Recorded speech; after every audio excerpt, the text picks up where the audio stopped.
you know, I'd always been interested in belief systems and what they motivated people to do. So when I was really young, when I was 13, we had a dentist in our town, way the hell up in northern Alberta, and he had a tattoo on his arm, you know, and he was, maybe there were 2 Jewish people in our town. It never really even occurred to me that he was Jewish, so it's not a lot of Jewish people in Alberta. But anyways, you know, that was kind of, I was kind of curious about that in a sort of small town sort of way. And I also did a project when I was in junior high about the Holocaust, and I got pretty interested in that, you know, and part of I was interested in why in the world would people do such things, you know. It was protecting their belief system, so let's say that's the Nazis, but then they were committing these atrocities that were just, they were the worst things that human beings could imagine. That's the right way to conceptualize them. So, you know, you sit in a dark basement with spiders on your head for 2 or 3 years, dreaming up miserable things to do, and then come up with the most miserable thing you can possibly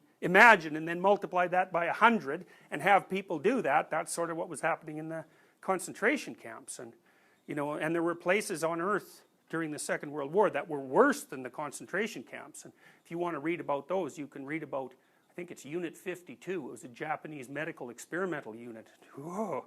I would recommend that you don't read that, because you'll read things, you'll never get them out of your mind.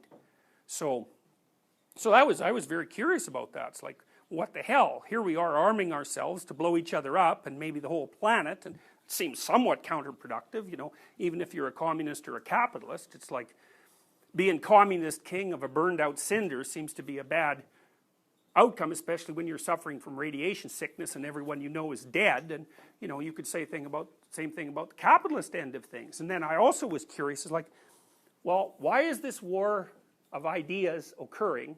And it burst out into real wars a lot, right? Why is it occurring? Some of it's still going on. The Americans are still at war with North Korea, right? They never did sign a peace treaty, and the North Koreans take that rather seriously. So there was the issue of, well, what the hell? Why are we arming ourselves with these horrible weapons that are more than sufficient to blow up our enemies multiple times, and would maybe take the whole planet with them? That seems rather insane. And then the other issue was, well, we do have 2 belief systems operating here. They're really not the same, you know, like the presuppositions of communism and the presuppositions of the West were not the same. They were seriously different at the level of, like, constitutional assumption, way down deep. And so, you know, another question that emerged from that was, why a system at all? And then, how do you determine the validity of one system compared to another? It's a big problem even now, right? We have culture wars going on in all sorts of ways, you know, radical Islam against the West, for example. Is there any way of sort of getting a handle on what these systems are, what differences in them mean, why they motivate people to do atrocious things, as well as defending their own territory, which, you know, is an understandable thing. And so generally for me it was like, what the hell's going on? What is happening here? So, I don't know, you know, I was going to university and I wanted to continue, and so that was a pretty good problem. And I studied political science and English literature for the first part of my university career, and then the political scientists they were basically Marxists, as clueless as you can possibly get, and they, you know, they basically proposed that the reason people engaged in social conflict was for economic reasons. It's like, that's no answer. It's like, okay, economic reasons, that means people fight about things they value. It's like, well, yeah, self-evident, but what's not self-evident is, well, why exactly do they value the things they value?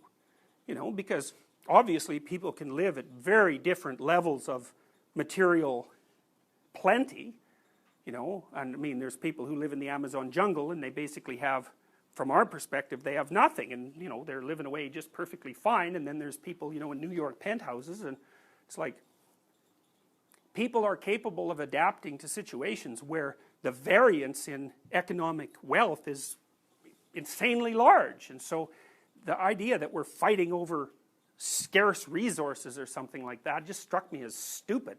And I do think it's stupid. It's not even easy to define what constitutes a resource. And then, you know, you might think about Japan, right? It's got no resources at all, and it's rich. You know, it's a bit stagnant at the moment because it's aging, but Japan has nothing. It has rice that they have to subsidize, and it's rich as can be. You know, so none of that made any sense to me at all. I thought it was just posturing, and I still think that.